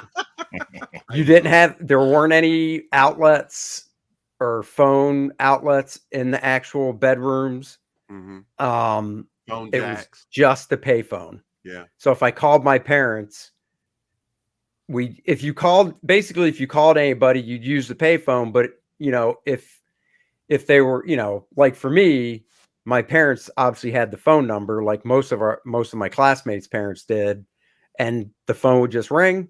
Somebody would just answer it and be like, "Yo, Andy, it's your parents," or whatever, So, yeah, good time. Oh, that's wild. But it was fun. I mean, that was another just memory of that year that I'll never forget, because living in that house, it was fun. It was 13 was that guys. kind of akin to working at CrossGen? Because at CrossGen, y'all were kind of like a cross, in-house. You had all the creators right there together, right? And writers and stuff. Yeah. Well, I mean, yes and no. At the house in New Jersey for the Kubert School, it was 2 of us to a room. So if I was working on an assignment and my roommate it'd just be the 2 of us in the room. Now in the kitchen downstairs, the kitchen downstairs was the real kitchen for the house, because it was a house at one point. So it was big. It was big enough to have a kitchen table that would fit 6 chairs, 2 on each side and 1 on each end. So sometimes a group of us would work at that kitchen table together. Whereas the kitchen upstairs on the second floor was big enough to have a table that would just fit 2 chairs across from each other, and that was it. Because it was never a kitchen. It was probably a bedroom that they were able to put plumbing in and make into a kitchen. You know what I mean? Mm-hmm. But CrossGen was just a big open, you know, I don't know, 2,000, 3,000 square feet warehouse with those partitions up, and Mm-hmm. all of us were just working on the floor. So yeah, it's Yeah, kind the of neat actual- to work around, you know, the riders and I guess I don't know the setup at CrossGen how it was, but so close knit to everyone. I mean, the setup was pretty much, if you picture a rectangle like one of our, you know, boxes here, Mm-hmm. and then as you're looking at the box, just to make it nice and simple, on the left hand side over here, right in the middle, imagine 2 double doors, and then going down on the bottom side here, imagine, I think there was like maybe 5 offices, all about the same size. And then on the top here, if you're looking down on it, you had a kitchen. So you had a double door going into a really big kitchen, and then a supply room. And then in the center were all the, we called them quads because each quad fit 4 desks, and each quad was a different book, creative team. So the writers were in the offices along those 5 at the bottom. And then the penciler, inker, colorists were in the quads. And then one of the quads in the corner over here was the production people. So it was 2 guys that did the lettering and a production person that would put the books together and stuff, you know, in the computer program to get them ready for the printer. Mm-hmm. Wow. So, I mean, that's basically how it was. That's very Marvel bullpenish in a way. Back in yeah, kind of. Yeah. It's the 70s. Yeah, did you I mean, the quality of those books was really high at the time. Yeah. I mean, oh yeah, really nice stuff. Yeah, we upped the game I guess for a you lot learned of quite a bit through sort of I mean, you'd already been in the business, but that was kind of like a learning, and you got to work with Bart real close, didn't you? Bart Sears, yeah. Mm-hmm. Oh yeah, but I mean, I worked with him. You know, we shared a studio back in '93 for the first time. So, you know, that wasn't like a first time working in the same room or whatever with him. It was just the other people, you know, I got to meet along the way, like Aaron Lepresti and Jimmy Chung, Greg Land, Steve Epting, Scott Eaton, John Dell. I mean, just everybody there. You know. I see where they're going to release this big volume of all the Mystics from issue 1 to the very end, where Aaron was doing the work. He did, I think, the very last issue. Of course, he did like the last dozen or so issues of that. Yep. It was beautiful stuff. Oh yeah. Which book did you work on, Andy? For CrossGen? I worked on the one they'll probably never reprint, called The First. Oh, right. Okay. Right. I just say that because, I mean, the first, none of the books were superhero, but the first was probably the one book that if you looked at it, you'd think was a superhero book. And I mean, maybe they'll get around to doing it. I don't know. I know they just put out Sigil, and I'd like to get it because I do have 2 full issues in there because I did do 2 issues of Sigil. Okay. So I'd like to get that. Mystic, I inked a couple pages over Aaron. I think I might have inked Brandon on 1 page, just helping out. But overall, that series looked fantastic from beginning to end. So I'd like to get that one when they do it. They released a lot of that stuff on Motion Comic, you know, on DVD, where you could. Oh yeah. You know, which was pretty innovative at the time, I thought. And Marvel did. Yeah, they did. They released the issue of Negation. I drew 1 issue of Negation, and that was one of the. Negation. Yeah. Yeah, that was one of the motion comics they did that they added voiceover to. So you can find. I think it's on YouTube. You can probably find it to watch on YouTube. Oh, nice. Who was the artist? Do you remember his name? Peter? I never can remember his name. That did Negation. Negation. Oh, Paul Pelletier. Yeah, Paul Paul. Belter, yeah. Yeah, he's wonderful. He's wonderfully underrated, actually. I remember him on X Mutants back in the 80s. And Do you know if he's still working? I guess he is. You know, that's a really good question. Since DC, DC, when they did, right around the time that Aaron stopped working at DC, a lot of guys like Aaron and Scott Eaton and Paul and, and more than just those guys, but a lot of guys that were basically monthly standards there. Besides Aaron, because obviously I know what Aaron's doing. I know Scott had a short story in this Aquaman special they put out in December for the movie. Take it easy. So I know he had a story in that. I know he's doing some stuff at Marvel now. I don't know what Paul's doing. I honestly have no idea. Yeah. Because he's not, I know, unless it hasn't come out yet and hasn't been announced, I don't think he's doing anything for Marvel. I don't think he's doing anything for DC. So I really have no idea what he's doing. Yeah. Some of these which is a shame. Yeah. There's certain artists that just catch my eye. Ed Benz was one. Just, they just kind of catch your eye as being, up and coming. If you're, I can remember seeing John Byrne stuff for the very first time. Oh, wow. And I didn't buy it, believe it or not. Of course. I guess Byrne's not. Byrne's something. Oh, yeah. But, back in the day, you didn't get exposed to everybody. Just like I'd been collecting 2 years, Andy, before I even saw an X-Men book on the stands.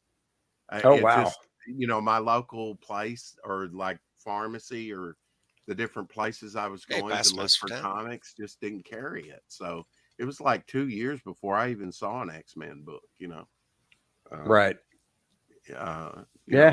Certain books you just didn't get on certain stands. You had to kind of look around at different stands and groceries and pharmacies and things like that to make sure you I until I went to a comic shop, it was very limited. I went to a drugstore that had I went to our local drugstore that had a spinner rack, and that was it. So it's whatever they fit on that one spinner rack. Work, Andy. What's your first published work? I probably asked you. Justice League Quarterly #5. Okay. So all right. I love those big, thick quarterlies, man. I'll have to pick that up. Yep. Yeah. Yep. That was it. That was, you could technically say that was my first monthly. I mean, it was quarterly, so it wasn't monthly, but regular assignments. I think I did 5, 6, 7, 8. I worked on, because those were anthologies. So I did a recurring story in 5, 6, 7, 8, and 9. Have you met Kevin McGuire? Oh yeah. Yeah. I didn't know if you knew Kevin or not. He did Justice League, and then it became with issue 7 Justice League International. But and then his Trinity Angels is wonderful stuff too. In the mid 90s, it might have been before 95. It might have been 1994. It might have been 95. I like to try to remember this stuff by going by, was I married yet or not? So it was before 95. So I got married in 95. All right. In 95, I was in New York City, and it was myself. It was Jeff Johnson. It was Kevin McGuire. It was Derek Robertson. Let's see, Derek Robertson, Jeff Johnson. That's good. Kevin McGuire, few other guys, a few other professionals. I'm blanking on who they were. And I think it was I don't remember. It was somebody's apartment in New York. I know it wasn't Jeff, because Jeff Johnson wasn't from New York. He was just visiting Marvel like I was, because I wasn't living in New York either. Yeah. Mhm. But we all went back to this guy's apartment and, basically hung out and had some beers, might have had a little smoky smoke, and just hung out. So, yeah, it was a good time. wow. How would you describe yourself? Would you say you're not necessarily a New York guy, are you? You're not like a big city urban dweller, right? You're No, I have no interest to live in a city, whether it be New York or Mhm. any big city. I have no interest. I Especially like right having a now. car. What's that? Especially now, Especially yeah, right especially now. now. Yeah, who would? Yeah, Yeah. But yeah. now No, when you I'm were a suburban. Flashback. I'm a suburbanite. I'm uh, like how I was where I grew up. I grew up in a nice neighborhood. Not like just a normal, I guess, middle class neighborhood, and we were close. I grew up outside of Washington D.C. We were like a 20-minute drive from downtown Washington D.C. oh, So that's close enough. yeah. Yeah, Yeah. that's close enough. Yeah. So you got to see, probably went in the city several times, saw all the monuments and the layout and everything. Oh yeah. Yeah. I've been to all that stuff. Right. Smithsonian, Air and Space, the National Monument, the Capitol, all that. I've been to all that stuff. Oh yeah. Mhm. Yeah. So Did you have it's a fun. I favorite mean, place? as a kid, I love the Air and Space Museum because of the airplanes and the Mhm. space, that All the stuff. I went there. history. That's a good Yeah. museum. Yeah, the Smithsonian with the history type stuff as a kid, I was just like, eh. But I know I revisited it back Animals. in the 90s after I was married with my wife. And I really enjoyed it, obviously as an adult, just taking in all that stuff. So, Mhm. And they changed things out, of course, a little bit. oh yeah, no, I remember seeing the last time I went to the Smithsonian, they had a thing about Superman, and they had Thank you, Past Master. they had an original burn page from his Man of Steel stuff and some Oh, wow. other cool Superman stuff up in the Smithsonian last time Oh, I that's went in cool. the 90s. Yeah. Yeah, he actually got to do Time Magazine with that gig, huh? Oh, I still got that. Yeah, I bought it when it Yeah. came out. Oh, hell Mhm. yeah. Yeah. Wow. That made Yeah. like national news before even the death of Superman, Yeah, I being love burned. that. I don't know what the big push was really at He that turned time. 50. Oh, was it? Oh, okay. Yeah, you did. Yeah, it was 1988. Yeah, it was Yeah. 1988. 50 years of Superman.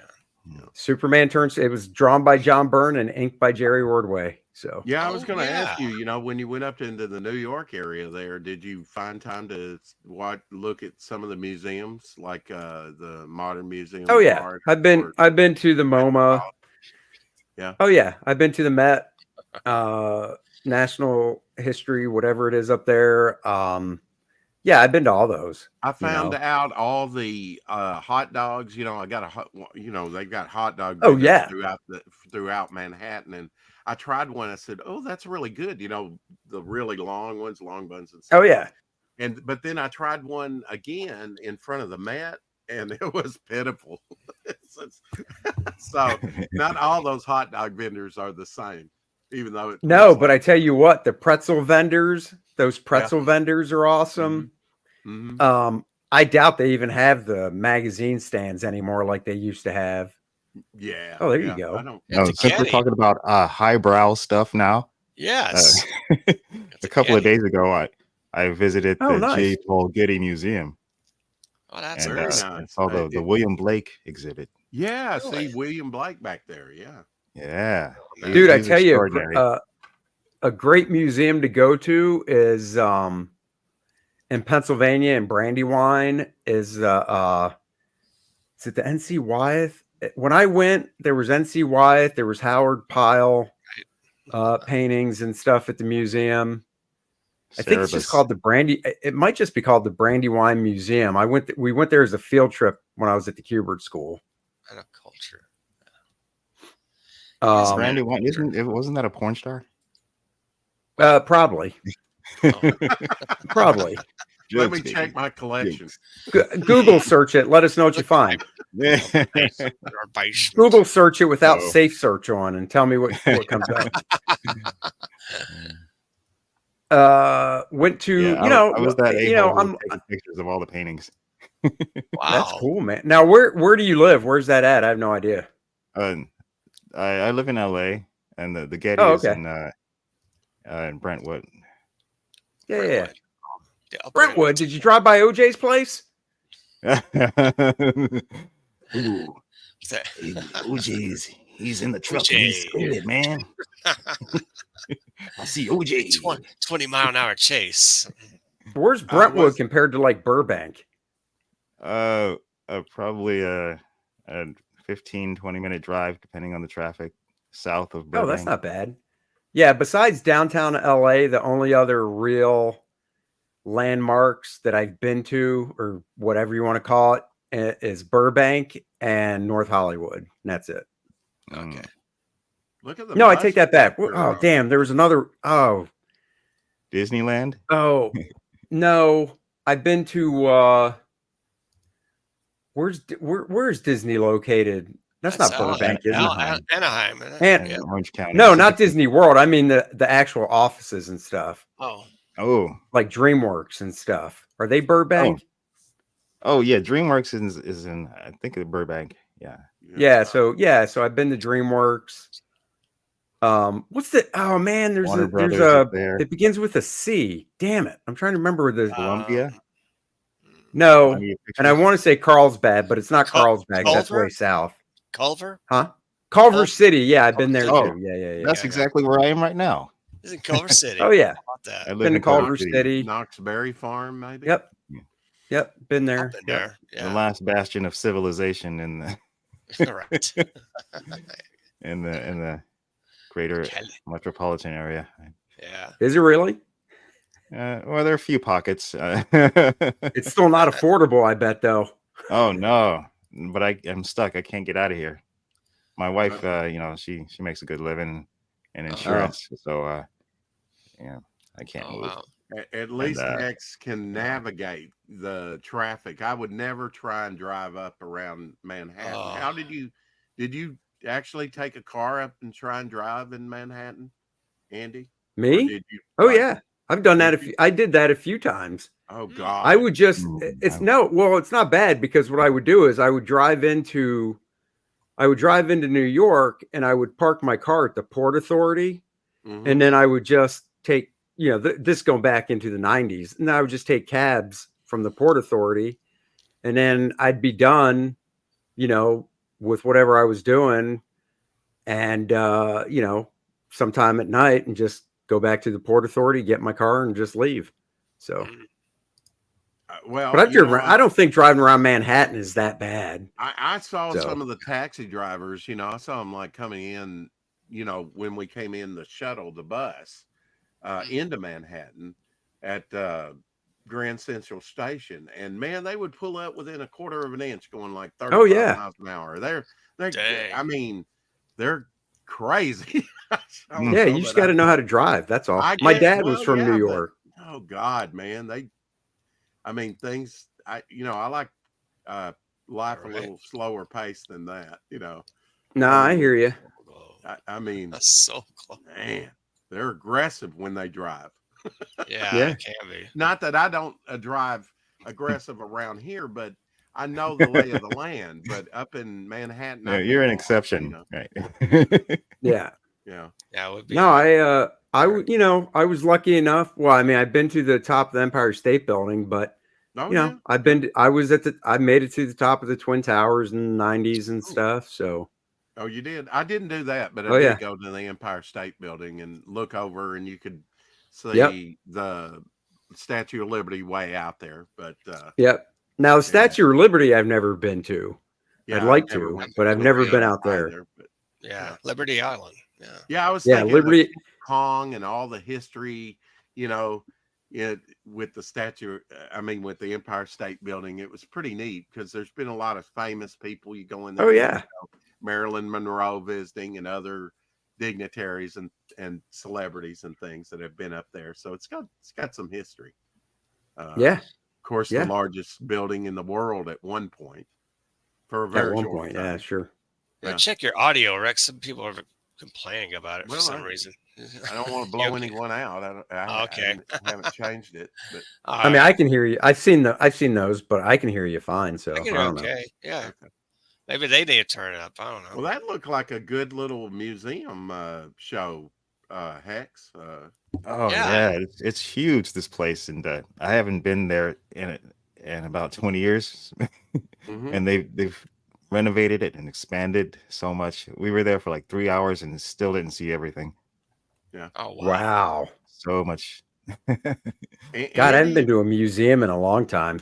There's not real. I mean, there's a couple here, but not. yeah. I just I mean, decided to treat There's myself for my nothing birthday. around here, so when I get to go to one, I'm like, wow, especially for a show.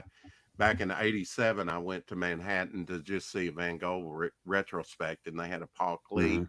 retrospect going, and I didn't know that at the time, but it was like the last night of it, and I got to catch like 15 minutes of it. It was like go through everything very quickly before they shut down, but. That's cool. Yeah, that was wild. everybody should go. I mean, maybe not nowadays, but I was glad to see it before they ruined it, Oh Sure. yeah. I would never go up into New York right now. Just wouldn't do it. It's just not. No, I got Absolutely. no interest. Yeah. Yeah. And I mean, Hex Allen, we did a show where he was driving around and he's going, okay, we're coming up to the bridge. Watch for the homeless. Watch for there's a homeless right over Oh, there. Oh, they're gone homeless. now. They finally Are Are they they? gone? Okay. Did that finally a vacated dictator them. show up and then they cleaned the streets, or what happened? Look at this detail. This horse's anus right here. What the I hell? know. I was like, why doesn't that horse have a tail? Huh? The horse doesn't have a tail. Whoa. Okay. Well, Oh, it's there's the over tail. here. It's above the Oh, arm. Lord. Yeah. There we go. I'm not quite Wow. sure you had to go into that much detail on the horse's butt. That's some Realism. detail. Oh, this isn't Blake. This is from another exhibit of Oh, okay. 19th Says a century. museum. Ask him about Yeah, his Three's Company, the travel shower stall. This is beautiful. Yeah. Oh, Yeah, Long this- time traveling stall back. Anyway, yeah. That's If nice. you could work with any artist right now, Andy Smith, who would it be that you just have not worked with for a while or have not ever gotten to work with? Yeah, my stall back here. I'd love to work with Kevin Nolan. Just have him ink something over me, like a Yeah. cover or something. Yeah, That'd be I sweet. know Dan Lawless. I've bugged him. I've bugged him a few times, but Yeah, I knew Dan Lawless when he started out. He had Kevin Nolan do some inks over his stuff, and he was still had them on file, and he was showing the original, and Yeah. then showing after what Kevin brought to it, with the light. oh yeah, yeah. How much does lighting or does it come into your work? Because I know, I think that's a big element, especially when you get to somebody on the extreme like Frank Miller, where he's just doing black and white, and I know Jim Starlin did a lot of that, some of that too, the noir look. I mean, the artists I gravitated towards growing up, and it's like John Byrne, Alan Davis, guys like that kind of had the, I guess you would call it just the overall general atmospheric lighting, which is kind of like, it's kind of like how I'm lit right now. There's no hard shadows or anything. The light source is generally always from above. So since that's kind of what I always lean towards, and not even knowing it, but just reading comics in the 80s, Mike Zeck, Sal Buscema, John Buscema, all those guys did basically generic lighting like this, except there might be a case where they would do dramatic lighting to where, and this is one thing I like about comics compared to like real life, is you could do a long shot of me in this room, or you could do just draw like this medium shot that I'm framed right now with this exact lighting, right? Yeah. But then the next panel could be a real tight close up of just Right, my like face. Doctor Doom, real Right. dramatic ending. But in comics, I could light it really dramatically and it Like the wouldn't really even upshot ring or a bell. Right. something. And you wouldn't even really think twice. But Yeah. if you did that in a movie from like this to real tight with uplighting, It would people be might be jarring. like, wait a second, where'd that light come from? It That's would just take you weird. out of it. Yeah. Right.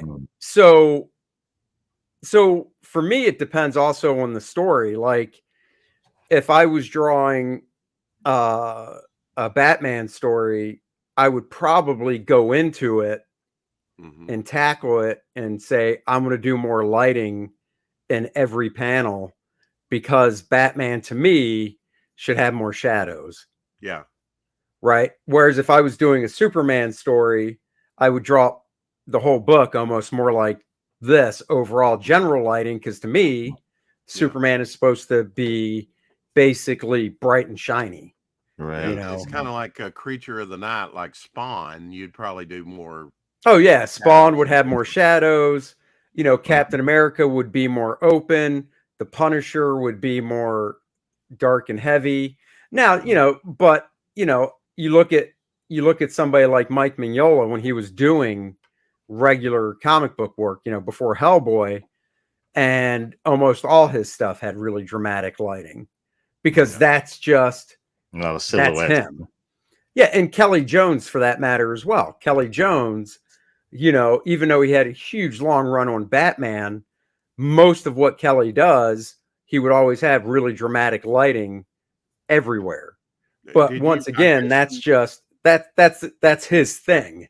I You guess know, they had some courses on that at the Kubert School, right? On the lighting, the different, and then of course, I mean, that you would know, just fall into basic drawing type stuff. okay, I mean, lighting falls into just generic basic drawing because you can teach lighting just by using, you know, basic shapes and stuff yeah. to show how the light affects it. I think Now if you you're can, an inker, you really have to take that into consideration with no matter what the pencil. it just is, depends. It depends on the penciler. If you're inking John Byrne, John Byrne does, like I said, he does pretty generic lighting for almost everything. So if that's the case and everything looks like it's lit basically from above, you know, then there are certain, you know, rules that you would follow when inking the work to give it that sense. But then every now and then John Byrne will do a panel where he's throwing really hard shadows. So you know, for instance, the light is coming from right here down. And you know, you would then ink it appropriately that way.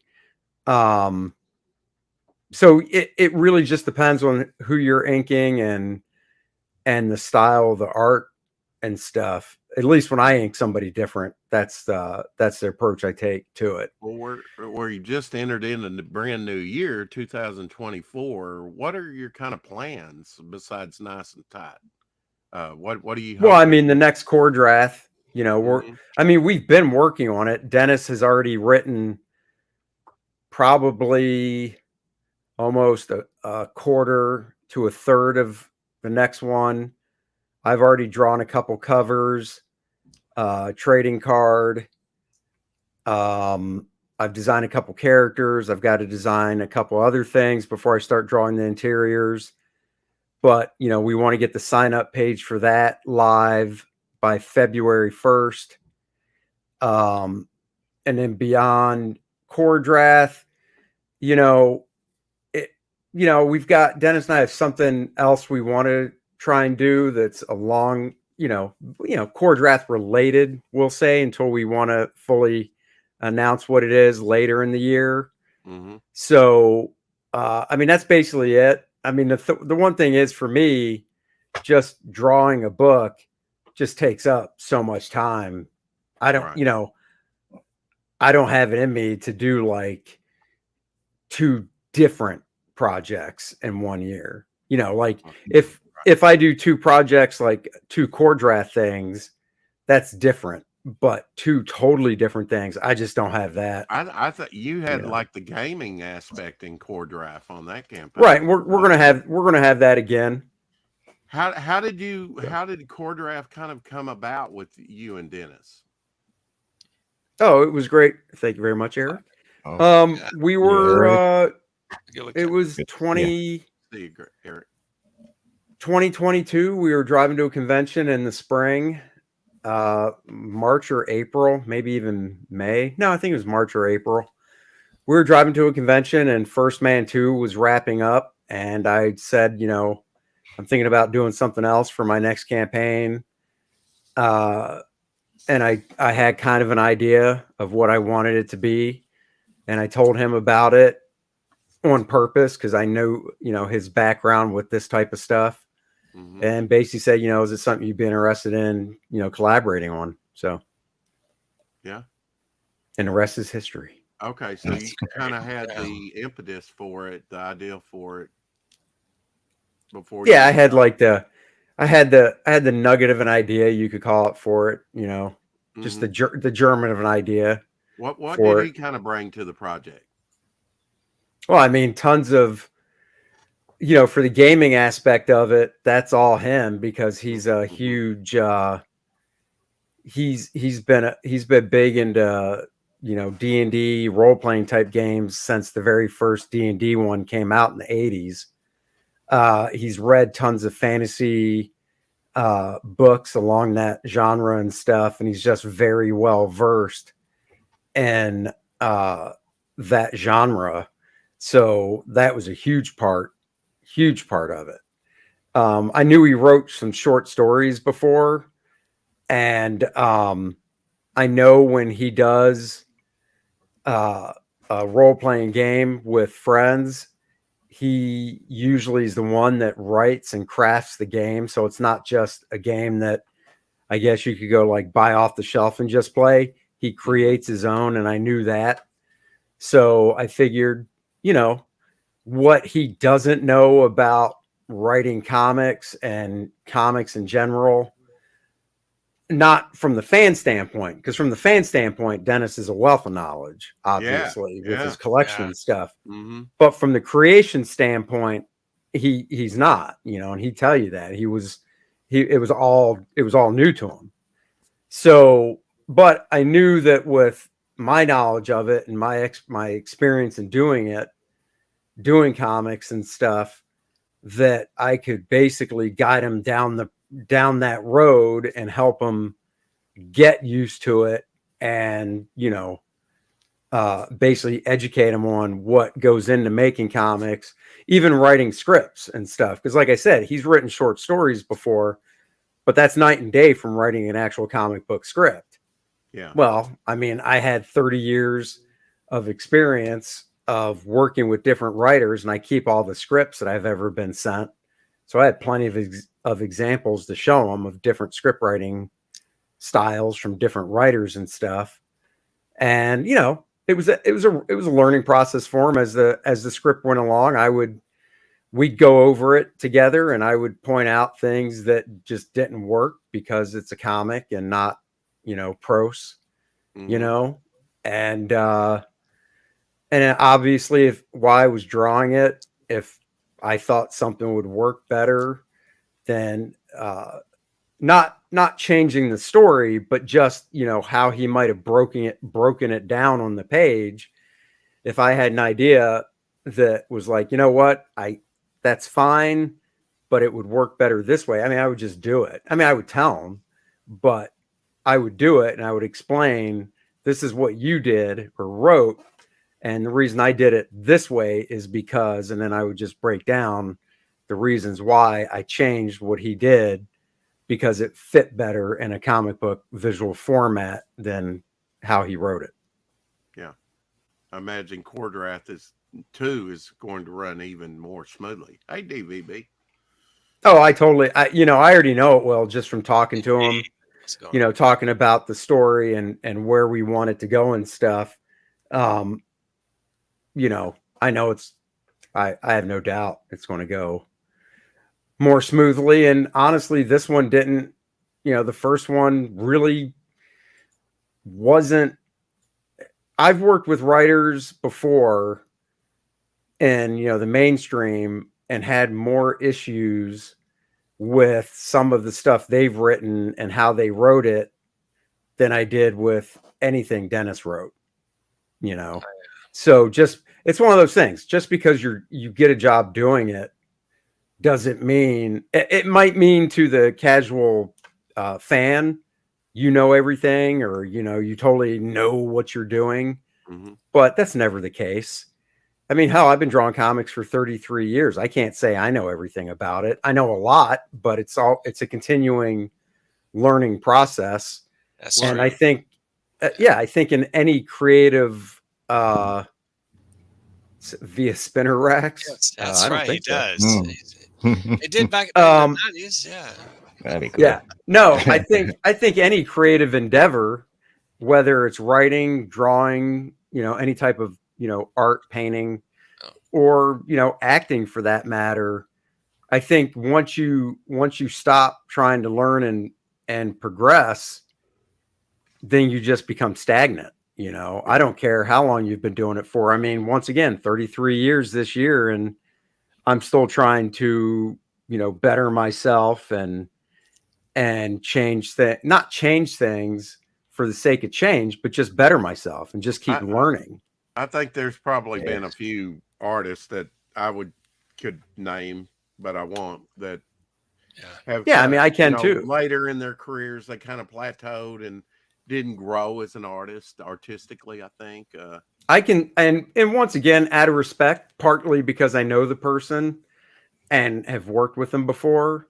But I also really enjoy his work, so I'll say that as well. But he's been in the business longer than me. But I mean, I honestly look at his work and I see it as pretty much static over the past 2.5 decades. Now, once again, he might look at it and go, "What are you talking about? This is different. This is whatever." But I don't see it that way. It's really neat that you on Nice and Tight here, you have the digital, you know, sort of tutorial. I don't know if you call it a tutorial, but you know, no. The digital book is just the book in a digital form, so it's not really a tutorial. The digital, I mean, the 2-hour tutorial that I give, that is. But the book itself digitally is just, you know, if somebody backs just that tier and that's it, well, you'll get it before the people that got the printed book, because basically it's just emailing you a link that you can download it at. Is this some new thing that you kind of came up with, or did you have the impetus for this project a while back? No, I wanted to do a new art book, and like a lot of us, I have multiple sketchbooks since, you know, I think my first sketchbook I did 20 years ago, and I have, you know, different ones. And I didn't want to do just another sketchbook that had, like, you know, commissions and stuff like that in it, you know, 1, 2 draw, you know, basically maybe a single figure, kind of like, you know, that sketchbook is. And I was like, what can I do that is Sandy Smith? What I was like, that's me. I was like, what can I do that is different from most art books? And I thought, you know, most people don't get to see the raw pencils that a penciler does that somebody else is going to ink. Only, like I say in the video, usually it's the inker and the editor and some people in the office that get to see that stuff. So I thought that'd just be a different spin on the book. And then pencil it dark enough, you can, you know, print it from the raw pencils. And I do like when they do like sketch covers and and I've had some work done that way, printed from just my pencils in the past. And then, you know, the sketchbook is one of my favorite sketchbooks that I have put out, so I'm bringing it back. And it's 64 pages, but since I'm bringing something back, instead of just reprinting it as the 64, I'm adding 20 pages to it, so it'll be 84 pages when it's all said and done. Wow. Was that Avengers cover your pencils or inks, or what'd you do on that? It was both. It's in the sketchbook. That's a cover recreation from one of my favorite Avengers covers that I bought when I was a kid. Yeah, Yeah. yeah. I bought that off the stands Sweet. myself. That is cool. Yeah, That's Yeah. that's what that's when it's. I love Yellow Jacket. He's one of my Mhm. favorite uh, character designs. John And when Buscema that book came created it. out, when that book came out, I was just like, this is awesome. So I did a cover recreation and sold it Mm. Thank you. some years Yeah. ago. That's Good when stuff. Yellow Jacket was a wife beater. Yeah, pretty much. Oh Yeah, yeah. that was interesting that they worked that in there. You know, That's wild. Yeah, Henry Pym going off on Yeah. the Mm. yeah. wash. He had some anger issues for sure. He had a Yeah, no meltdown. kidding. Yeah, They did. yeah. Let's go and watch this video again. Some people just came on here on live stream. Sure. And Now that DVB's not 16 minutes behind, about 16 minutes behind. We'll go and sometimes check. it happens with YouTube. That's okay. Nice and Tight, the comic book pencil art of Andy Smith. That's me. This book features 52 pages of some of my favorite full pencils that I did for other companies over the past 2 decades. No The longer raw 52 pencils pages, as though. they were seen by the inker and how you can see them for the first time. This book also comes in a digital format so you can practice your inking in your favorite program. Back it today. Yes, on Indiegogo. And there's the link here. Andy, I'm curious if Marvel came to you and said, you can draw one character, you got carte blanche, we're going to pay you a great page rate, you can take it in any direction you want. What would the character be? And if DC did that to you, what character would you like there? Mm. I know, right? A lot of toys in that toy box. I mean, DC's easier because I'm such a Green Lantern fan with Hal Jordan. I love Okay. Green I Lantern. was thinking So, that. I mean, DC's easy. Yeah.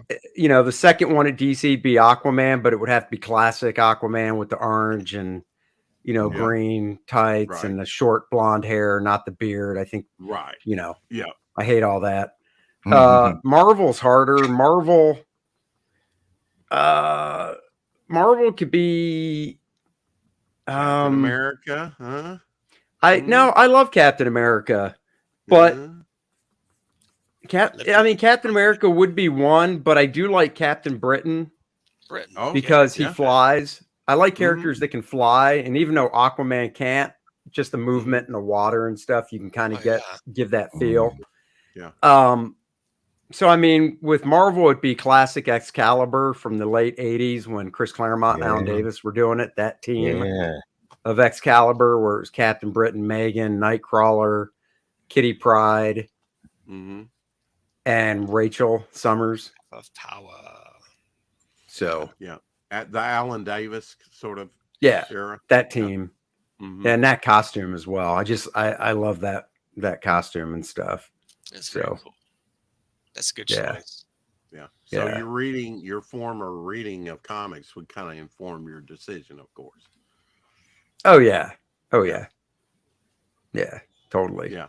I would have probably said Captain America for you, but I love Captain America. It was the first Britain's first kinda comic out of I it. ever bought. But Captain America is a tough one because it was the first comic I ever bought. Mike Zeck was the artist on it. I love Wow. Mike Zeck's work. Mhm. And it's almost like, man, Mike did this, Jack Kirby did this. Woof, big shoes to fill. And not saying Alan Davis is big shoes to fill too, but I think it's because Cap was the very first book I bought and stuff. So, but it'd be fun. I'd like doing it. So who was doing Green Lantern when you were reading it? Because I know Dave when I Gibbons first did started it, when I Ken first Pollard. started reading Green Lantern, it was I'm pretty sure when I first started reading it off the rack, it was Dave Gibbons. Yeah. And then I backtracked from there, and it was Joe Staten, and then backtracking from there, it was some Gil Kane fill-in issues that he did around that time. Mhm. And then, of course, Keith- backing it up from there was Mike Grell and Neil Adams, and then Gil Kane for the original Mhm. stuff. Keith Pollard did some get Keith Paul. Oh my God, love Keith. I've got I don't have a whole run of Green Lantern. I wish I did, but I do have every Keith Pollard issue. I've got every Neil Adams issue. He was good on Thor too. He had I a like good Oh run yeah, on Thor. Keith stuff is just. Keith was a guy I got to meet a few years ago, riding back from a con to the airport. Maybe it was right before COVID, so probably in 2019, and just a great guy, just a fantastic conversation and stuff. I mean, wow, yeah. I remember Black Goliath #5. He did the pencils for that. They're great job. That's I own, so like my recent thing has been buying like runs of small runs, and Black Goliath was only 5 issues. Right. So I've got the whole Black Goliath series. I love that issue you're talking about. Too, yes.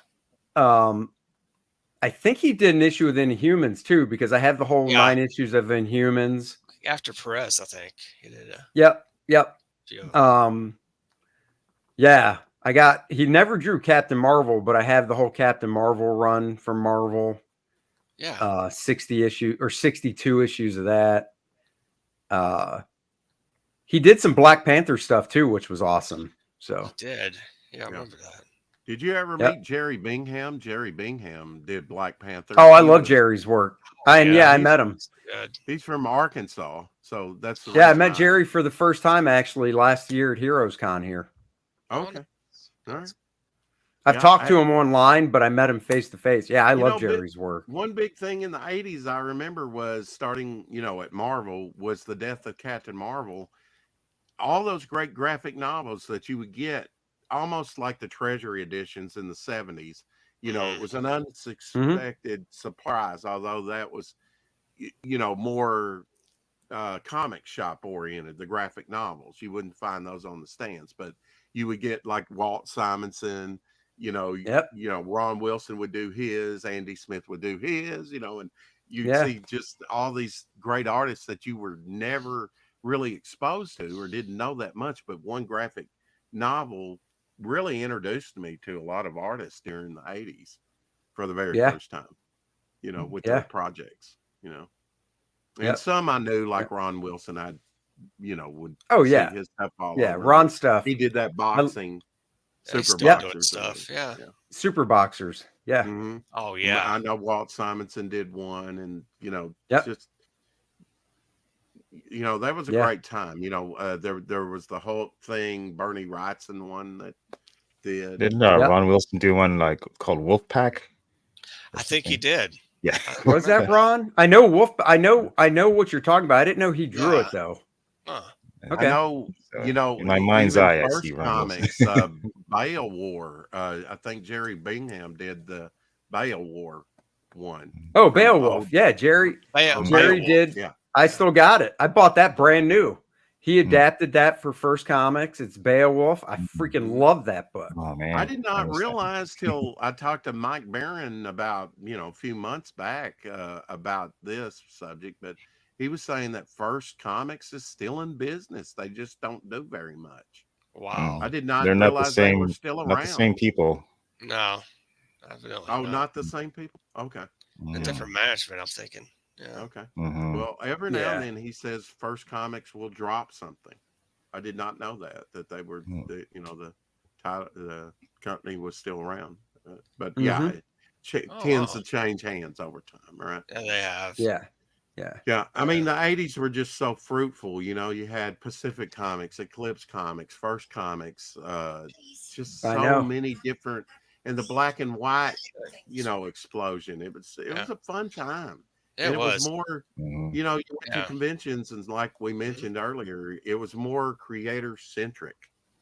A fewer distractions. I'm about to wrap this up here, guys. Andy Smith's nice and tight. The link's right here. Check it out, guys. Support Andy Smith and his book. Let's see if we can get a higher number until his next live stream with another YouTube creator. Absolutely. That's right. Get that Apex Flex going. It's Apex Flex going. So, yeah. So Please like, subscribe, ring bell for notifications.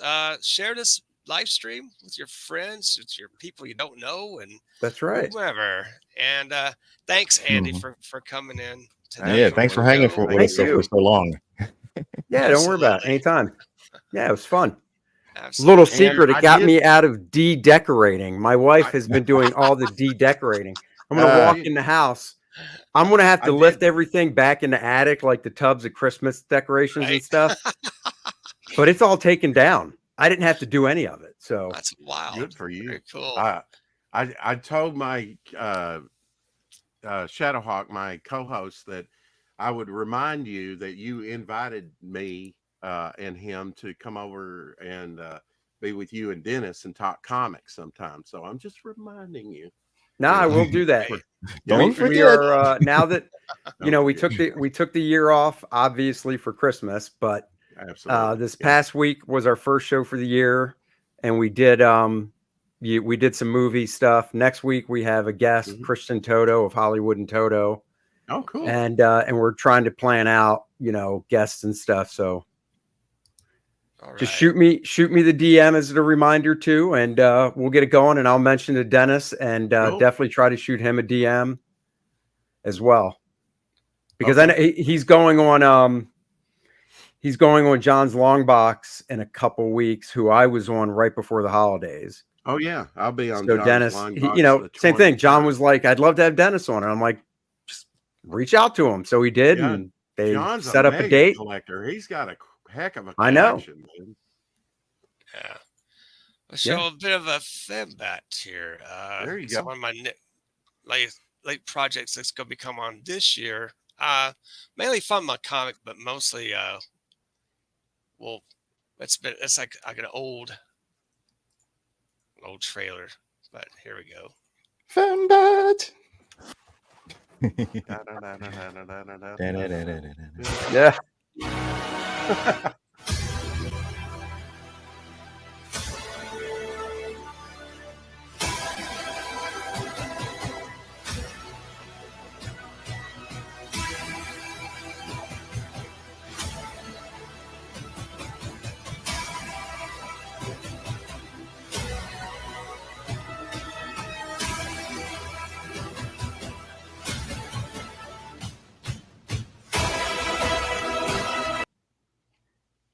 And if you wouldn't mind, here's my new trailer. We're launching on Shay Red Valkyries February 3rd.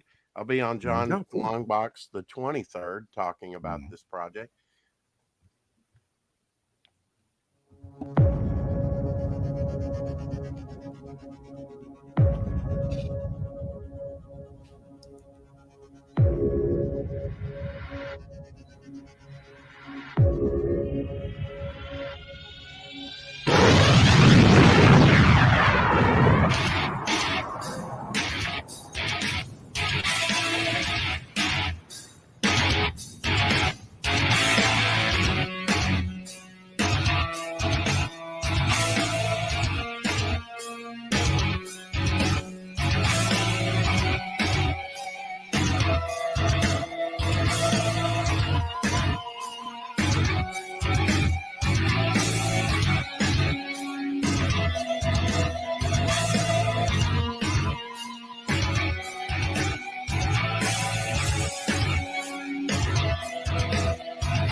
Just hired on Keith Gleason of Mighty Mascot fame to be a letterer on that.